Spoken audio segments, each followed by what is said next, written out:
We had some technical difficulties. I hope you come back for part two because there will be a part two to this now. But anyway, here's a couple of my biggest snakes. Caesar, last time we weighed him was. Where are you?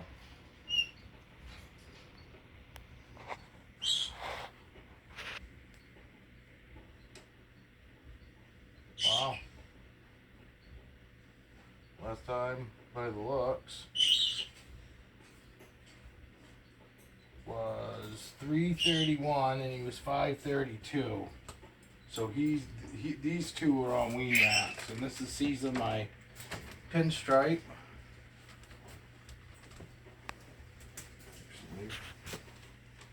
I'll give him the bigger of the two.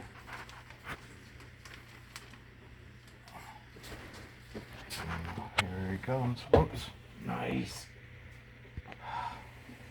Good thing they don't care if it's been on the floor or not. Oh, nice. I gotta take his tug off him. Oh, good. Oh. You started to go at it.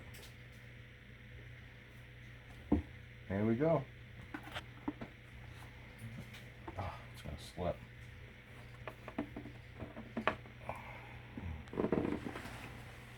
And I normally wait an hour after they've taken it to make sure that not to disturb them. This is my black pewter 100% het clown. He tends to be a little slower eater sometimes.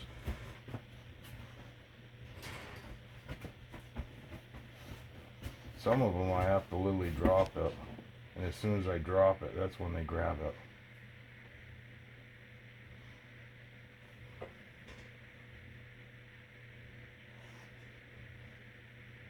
Let's try it. Oh, no, he didn't grab it that time. He didn't grab it that time. Whoops. Come on. There we go. Whoops, there he goes. He just grabbed it. See him? He'll eat it. That wasn't like the best feed video, I guess, by far. But alright, well, hopefully this time we pause it and not stop it. But we got Lightning that's next. And Lightning is 792.5 as of 5/25. So he actually gets small rat. So we'll go and heat that up for him and we'll be right back. Alright, we're back. We're going to feed Lightning here in a minute. Blaze is in this tub because Blaze has done his quarantine, but I ordered 2 racks about 2 months ago. I got another VE6 rack coming, and I bought a CB70 rack, but they've been back ordered because of the COVID crap going on. So that's why he's over here now, so that way I've got his mat on the thermostat, on my good thermostat, not just some cheapo thermostat that I use just for quarantine.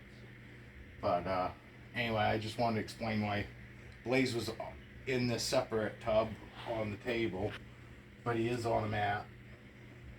He's on a big mat, but I've got a probe on there, and only half of him, not even half of his tub's on it. It's a little overkill, but anyway, we'll start to feed Lightning, and then we'll try Capone again. And I really feel these videos are very important for new time snake owners, because this can be literally, can you see him?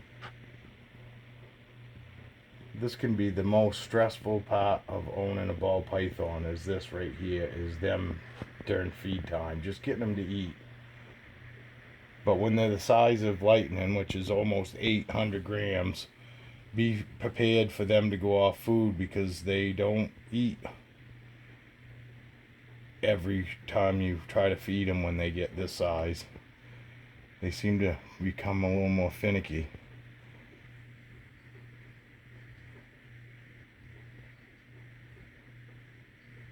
Come on, buddy. You can do it. Worst comes to worst, I'll just heat his food up and try again. I have one snake that literally, Callie, my coral glow, pastel coral glow. If yeah, we'll just go ahead and we'll just reheat his food up for him, and we'll try him again later. But like I said, when you're that, when the size of him, he's 800 grams anyway now.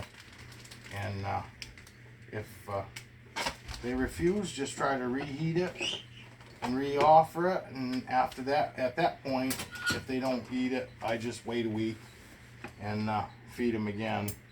But your little snakes, it's really important that you keep them eating regularly, because they really can't afford, and this is the one that I have to scent with mouse in order to get him to eat, but I'm pretty sure, yeah, I knew he would eat. Could you tell he jumped me? But I pretty much knew he would eat. He had at least a food response in the first time, but then you could tell that he kind of backed off because he got less interested. Not a big deal. I just toss it back in. And I did have 2 mouse in there that I thawed out with it just to scent it for him.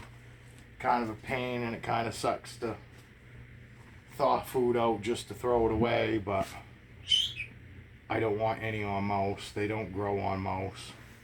But I have one more. I have a 22, what was she? She was 2236, 2,236 grams, my normal female, and that's the size rat she will get. But I'm gonna wait with her because right now it's only 10 o'clock right now, and normally I feed my smaller ones 9 o'clock or after. A lot of times, sometimes it's even 11 o'clock at night. It doesn't really seem to matter as long as I go into the evening hours. They all seem to eat good. But anyway, getting back to my pastel coral glow, he's a finicky eater. When after I feed him, I have to literally close him up quietly and put a blanket over and cover the whole rack. He wants it completely dark, or he'll just refuse. He won't eat, irregardless. So, but you'll learn that they all have their own quirks. I have some that you got to dance the jig with it, and then some that it don't seem to matter. You stick it in front of them, and they'll just eat it irregardless. But I do recommend anything that you try to swap over from live, that after they take it, that you grab a hold of it and just give it a couple little tugs, like it's well, what do I want to say? Like it's not suffering. Still alive? Yeah, like it's still alive. There we go. Thank you, honey. But anyway, just shake it a little bit to make it like it's still alive and that it's starting to expire, die. And that's about it. I mean, really, honestly, I put them out on the counter 5 to 6 hours before feed night, before feeding, and I place in a bowl. I stick one plate on the bottom, and however many plates you need to weigh it down so it stays submerged, because it's sitting up on top of the water. It doesn't seem to heat as well as if you can keep it submerged in the water. And but that's it. That's how I feed, and it went just about as good as it does any time that I feed. Every once in a while I have one that will refuse, and then I just wait a week and then offer it to them again. But I do try to offer twice at least that night. I would reheat their food and then offer it to them again. And 9 times out of 10, the second time that I offer it, they will take it. It's just something about you got them interested the first time, and when you redo it the second time, they're like, I'm going to grab it so I don't lose it this time. So, but anyway, maybe we'll go ahead and do her, but she's not a whole lot. There's not nothing real interesting about feeding her. And I'd pretty much say that she's right there. She's probably ready to eat tonight, but her quirk is she likes me to put it in there, leave it, and turn all the lights off, and I put a blanket over the front of her enclosure here, and she'll eat it within 10 minutes. I mean, it's gone, swallowed, everything gone.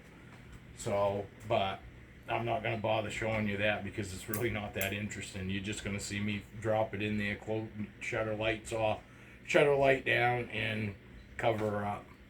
And that's it. But that, anyway, that's how I feed. I do not feed live, for the person that asked if I feed live ever, and no, I do not. I really prefer if they're already on frozen thawed before I get them.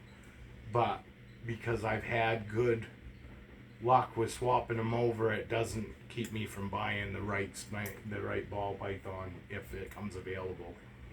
So, but anyway, thank you for watching. I hope you guys stuck around for part 2.